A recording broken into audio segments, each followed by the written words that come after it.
Aesop and the Impertinent Fellow by Phaedrus. Aesop's master having come home earlier than usual, and there being no other slave in the house, Aesop was ordered to get supper ready as fast as he could. So away he ran to light a candle on which to kindle his fire. But since it still wanted an hour or two of sunset, he had to visit several houses before he could get a light.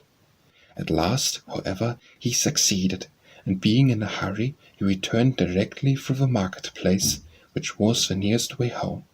As he passed along, an impertinent fellow, and crowd caught him by the sleeve, bent on cracking a joke at his expense. "Tell me, Aesop," said he, "what are you doing with a lighted candle at this hour of day? Are you trying to light the sun to bed?" "No," answered Aesop as he hurried on his way. "I'm only looking for a real man." An ill-timed jest reveals an empty mind. Aesop and the Runaway Slave by Phaedrus. A slave, well known in the neighborhood, was running away from a cruel master, when he fell in with Aesop. "Why so frightened?" asked the latter. "I will tell you the truth, Father Aesop, for you have well earned that name, because we can all safely confide our troubles to you. I am tired of beatings, and there is no end to the blows. Besides that, I am put to the hardest sort of work. If the master feasts at home, I wait upon him all night long. If he is invited out, I watch till daybreak in the roadway. I have earned my liberty, and I am treated like a dog. If I felt that it was my own fault, I would bear it patiently. Unhappy creature that I am, not only am I half-starved, but I must suffer besides this unending cruelty. It is for these reasons which have taken me so long to tell that I have decided to run away, wherever my feet will take me." "Now listen," answered Aesop. "You have suffered all these hardships, although you have done nothing wrong. How much worse sufferings do you think awaits you if you run away?" The slave took the advice and returned to his master. "If you already have troubles, it is foolish to seek more." Aesop and the Young Rowdy by Phaedrus. A certain young Rowdy once hit a stone and struck Aesop. "Good shot," said the old man, and gave the boy a penny, adding, "That's all I've got, on my word, but I'll show you a way to get more. Do you see that man coming there? He's rich and important. If you can hit him as you did me, you will get the reward you deserve." The young Rowdy thought this good advice and followed it, but was disappointed at the result of his shameless impudence, for he found himself arrested and properly punished by the court. A little success has led many a man to his ruin. Aesop at Play by Phaedrus. An Athenian one day found Aesop at play with a company of little boys, and began to jeer and laugh at him for it. The old fellow, who was too much of a joker himself to suffer others to ridicule him, took a bow, unstrung it and laid it upon the ground. Then, addressing his critic, he said, "Now, philosopher, explain this riddle, if you can, and tell us the meaning of that unstrung bow." The man, after racking his brain and scratching his head for a considerable time, to no purpose, at last gave it up, and said that he could not solve the riddle. "Why," said Aesop, laughing, "if you keep a bow always bent, it will presently break. But if you let it go slack, it will be ready for use when you need it. All work and no play makes Jack a dull boy." The Bold Man and the Fly by Phaedrus. A fly bit the bare head of a poor man, who, endeavoring to destroy it, gave himself a heavy slap. Then said the fly mockingly, "You had wished to revenge even with death the prick of a tiny insect. What will you do to yourself, who had added insult to injury?" The Bold Man replied, "I can easily make peace with myself, because I know there was no intention to hurt. But you, an ill-favored and contemptible insect, who delight in sucking human blood, I wish that I could have killed you, even if I had incurred a heavier penalty." The Bees, the Drones, and the Wasp by Phaedrus. Some bees had built their comb in the hollow trunk of an oak. The drones asserted that it was their doing and belonged to them. The cause was brought into court before Judge Wasp. Knowing something of the parties, he thus addressed them. The plaintiffs and defendants are so much alike in shape and color as to render the ownership a doubtful matter. and the case has very probably been brought before me.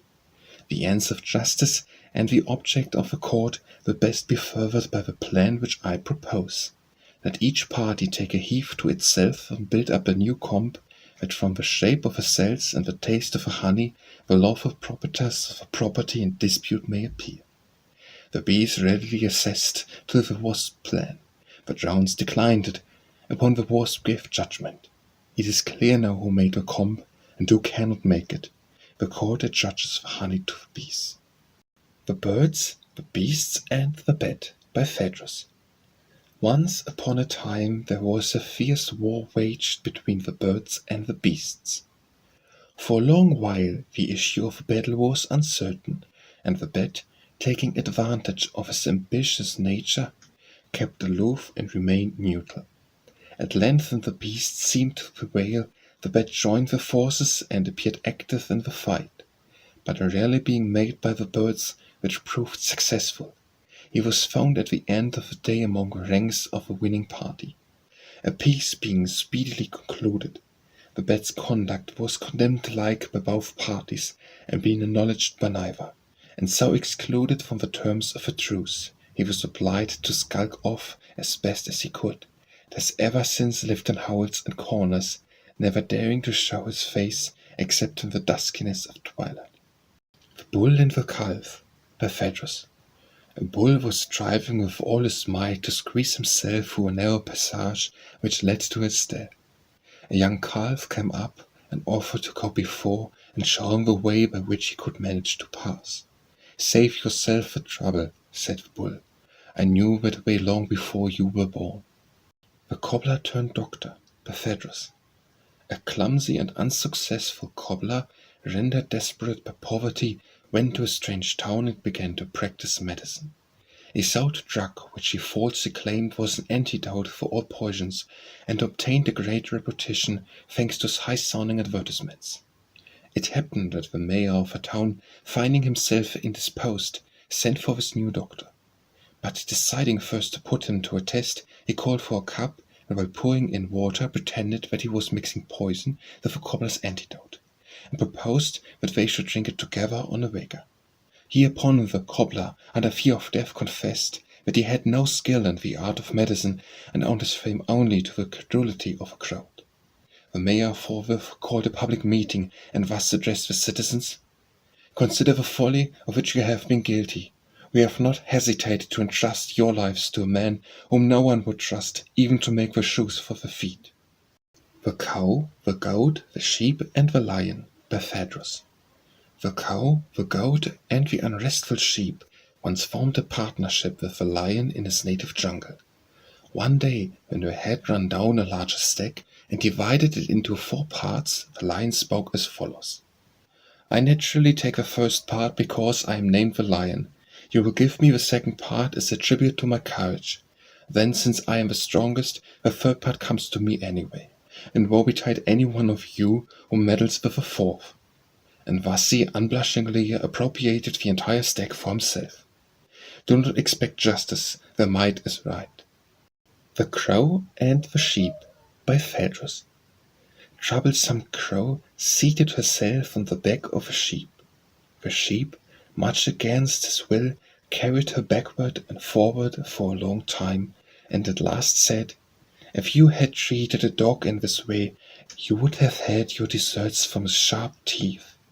To this the Crow replied, "I despise the weak and yield to the strong. I know whom I may bully and whom I may flatter, and I thus prolong my life to a good old age."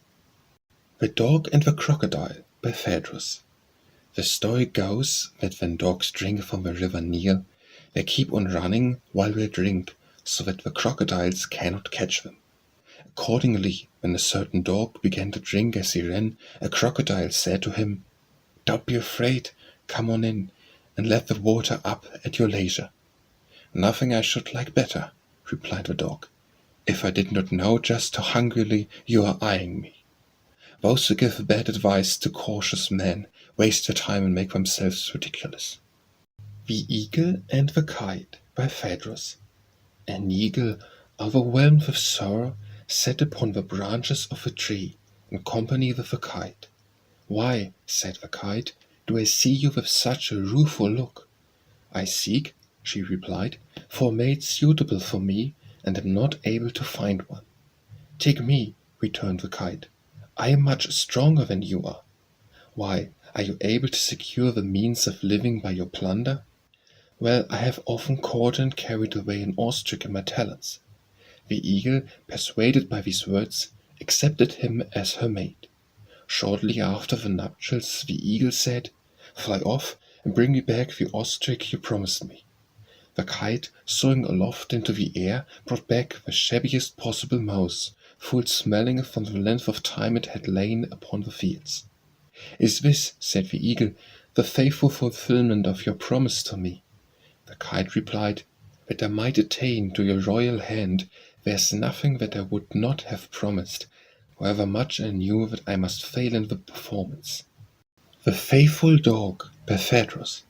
A thief in the night threw a piece of bread to a dog, hoping to make friends with him by this offer of food. "Listen, stranger," said the dog.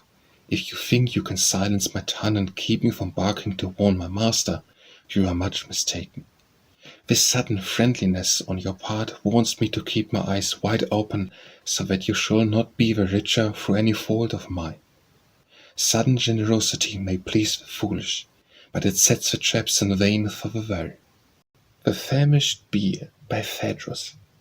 One autumn, when the crop of woodland berries had begun to fail, a hungry bear made his way down to the rocky seashore, and seizing a big stone between his hairy limbs, slowly lowered himself into the water. Before long a number of crabs had laid fast hold upon the thick fur of his hide. Whereupon the bear climbed back upon dry land, shook off the haul of seafood he had netted, and settled down to enjoy the tender meat at his leisure.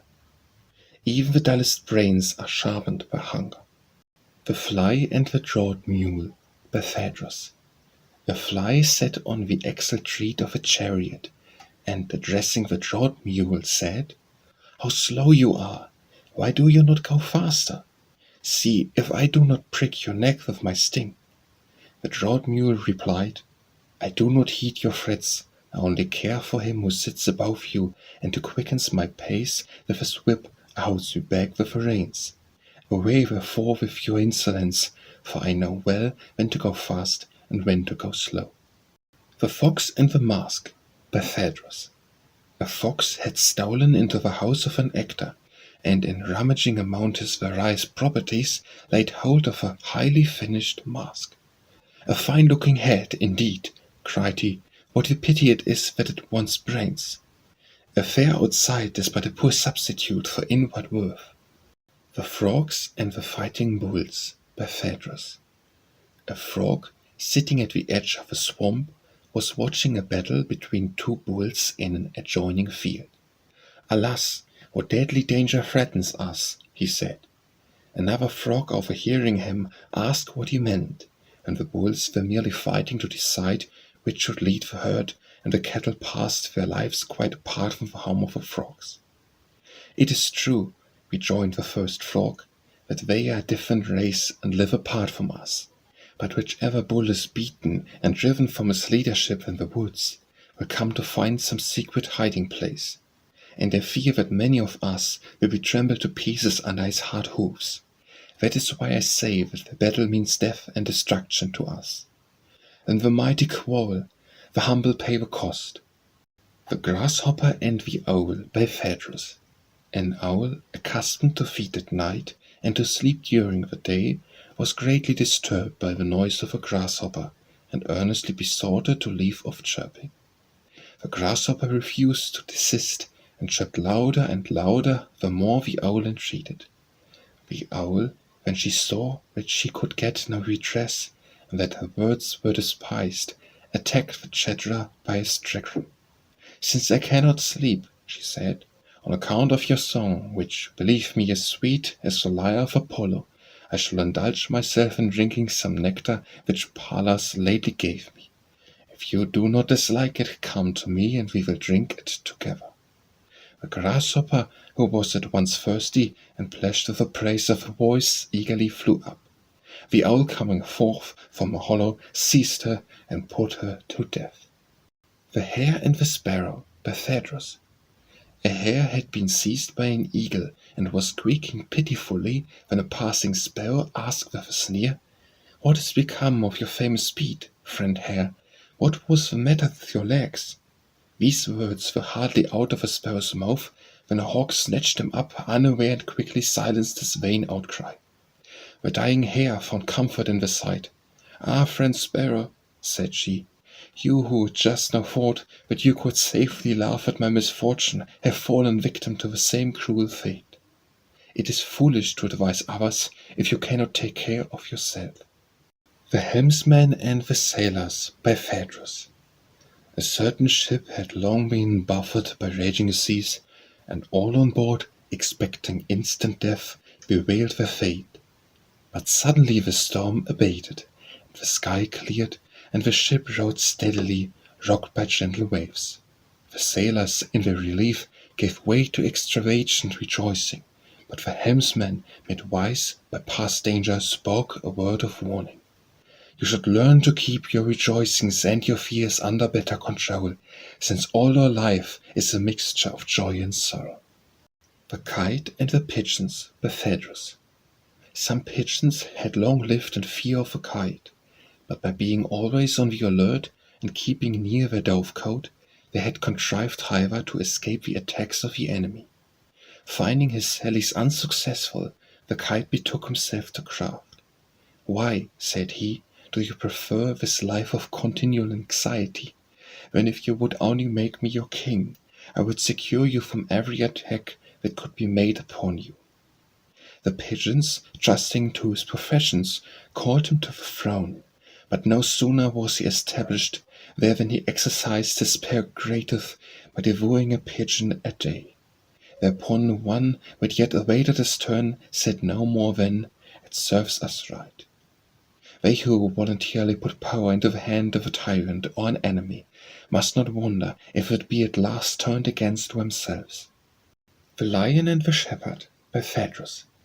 A lion, roaming through a forest, trod upon a fawn, and soon after came up towards the shepherd and fawned upon him, wagging his tail, as if he would say, "I am suppliant and seek your aid."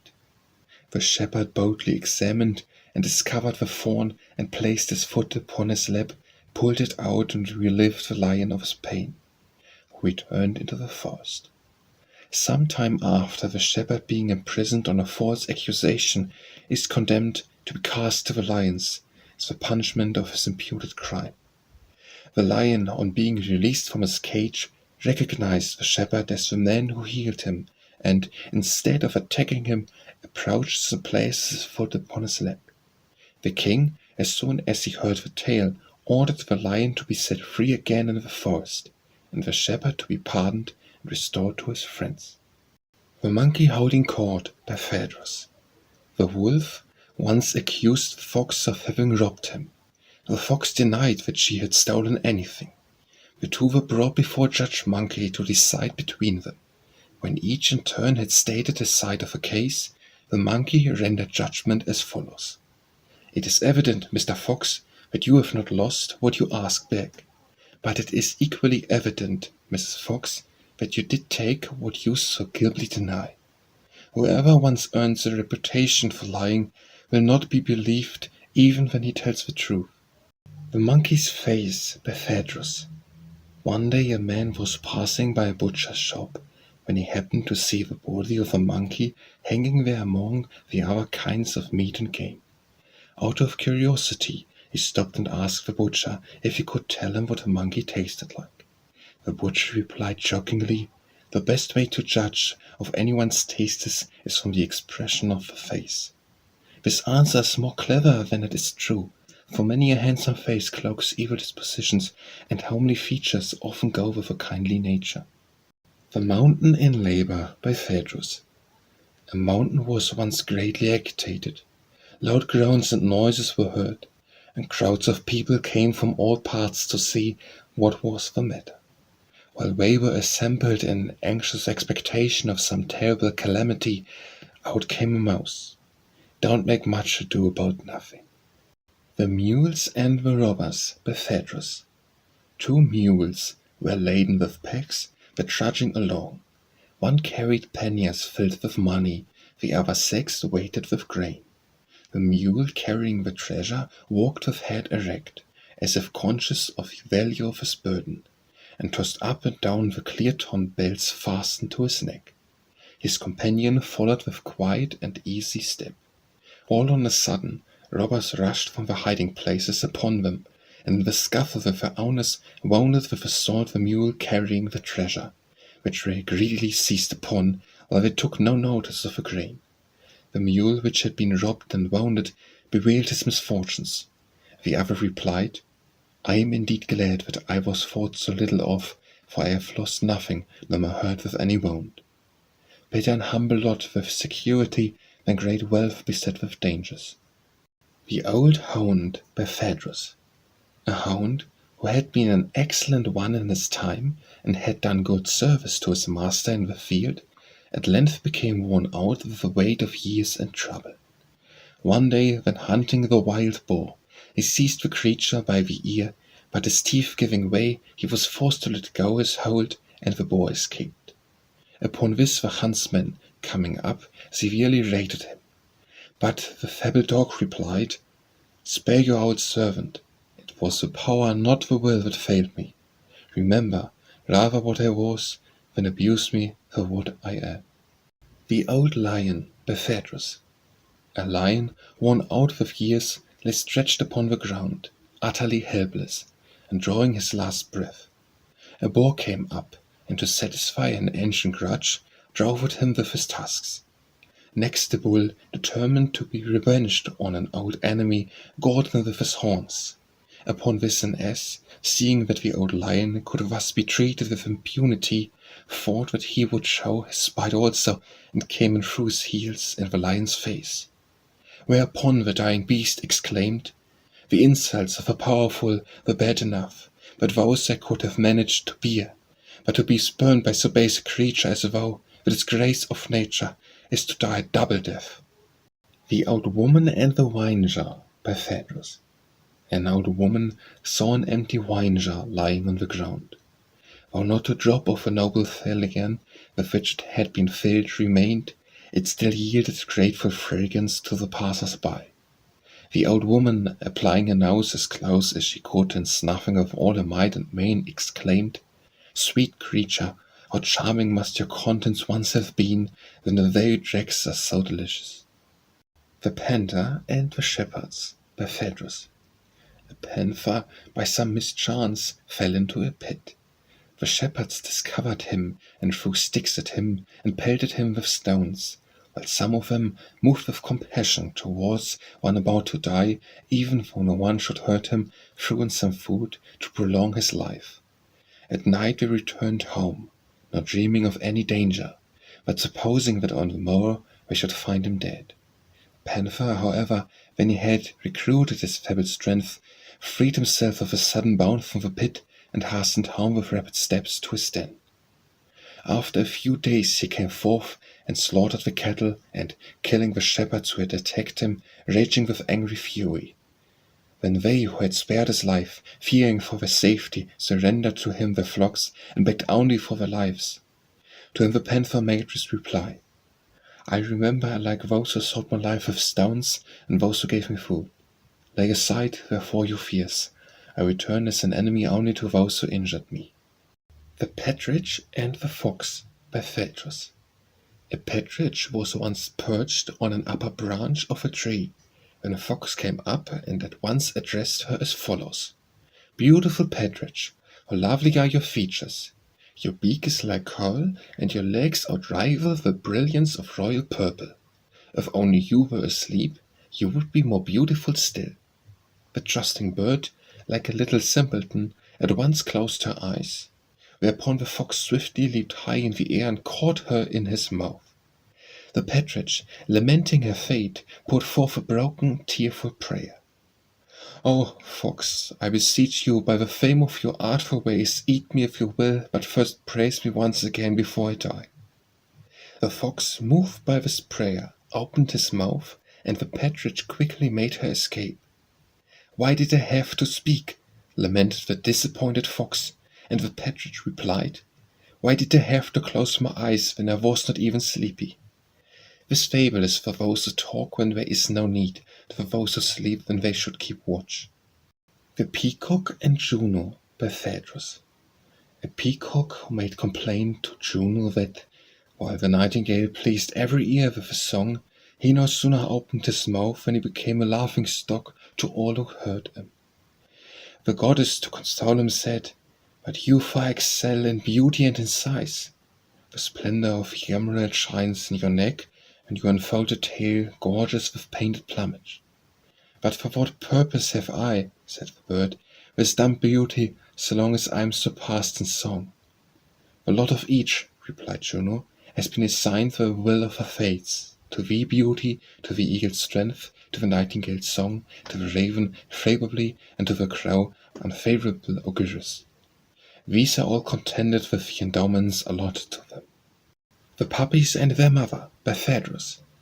The proud mother of a family of newborn puppies asked a sister dog to let her occupy her kennel for a few days. The other good-naturedly moved out and gave her possession. After some days had passed and she wanted her kennel back, the other pleaded pitifully for a further extension of time, until the puppies should be strong enough to walk out by themselves. When this time also had passed, and their friend came once more to demand back the kennel, she faced her defiantly in the doorway. If you think you are a match for me and my stalwart sons, she said, come ahead and put us out. A smooth tongue often covers a false heart.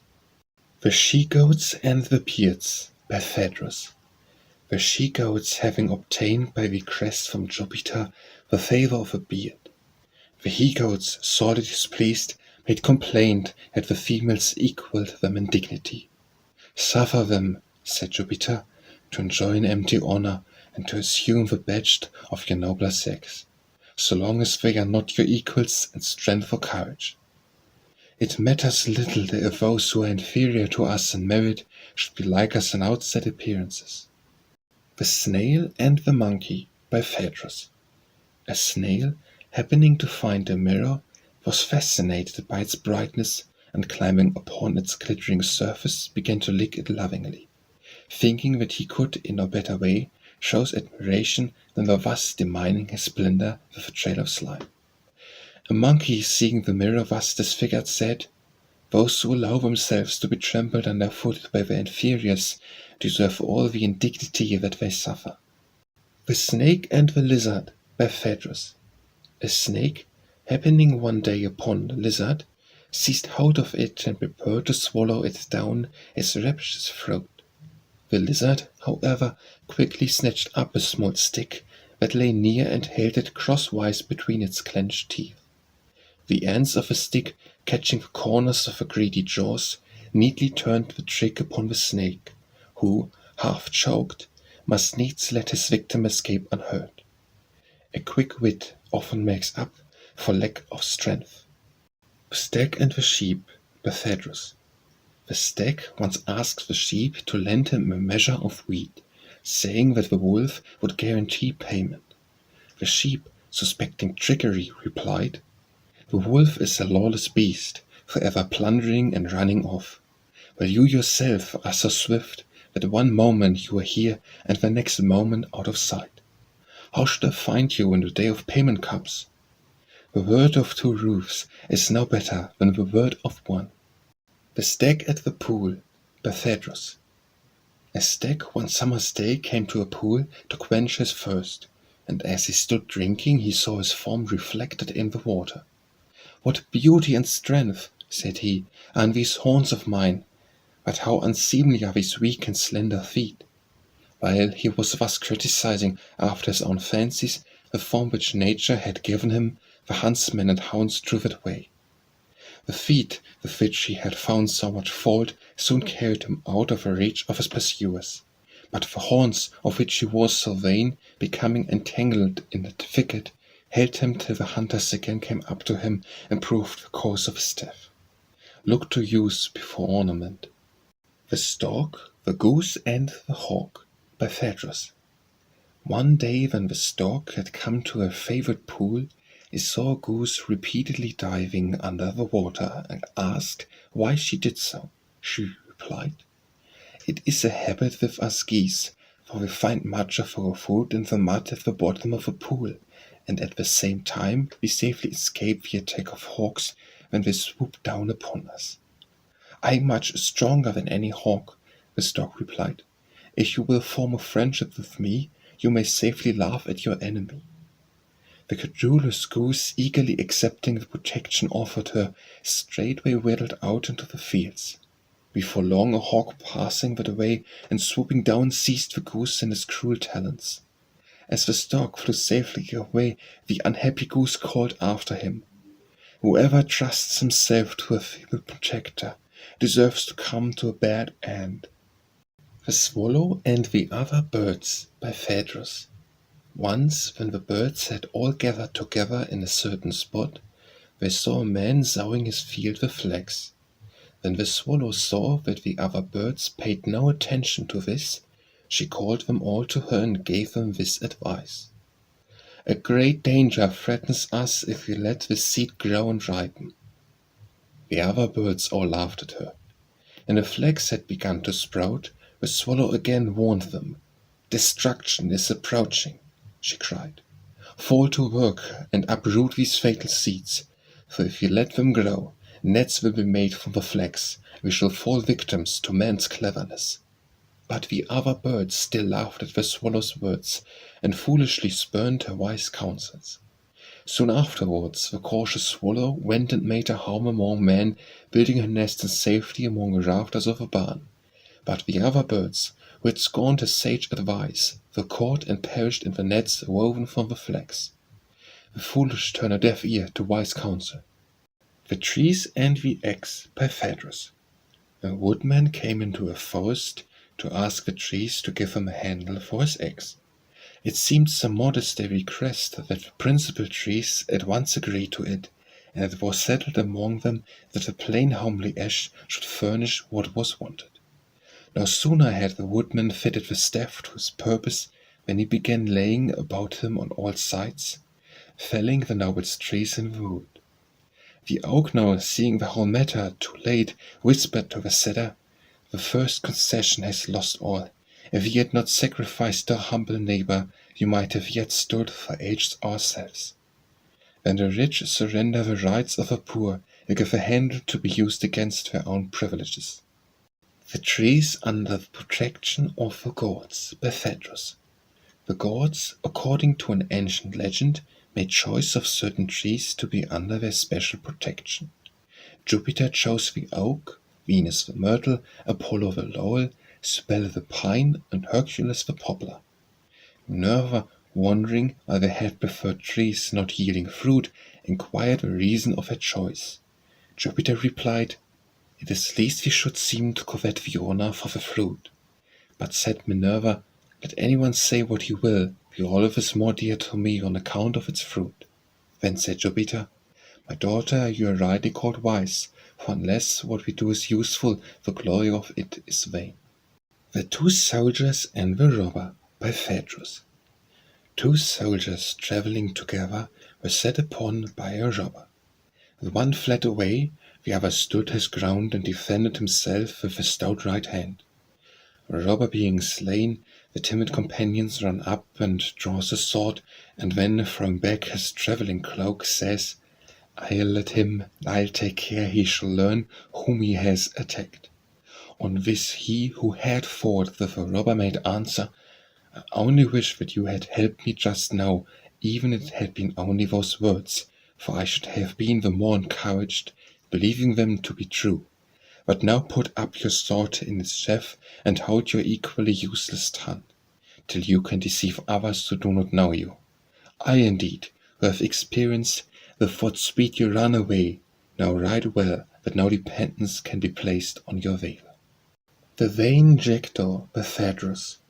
A jackdaw, as vain and conceited as jackdaw could be, picked up the feathers which some peacocks had shed, stuck them amongst his own, and despising his old companions, introduced himself with the greatest assurance into a flock of those beautiful birds.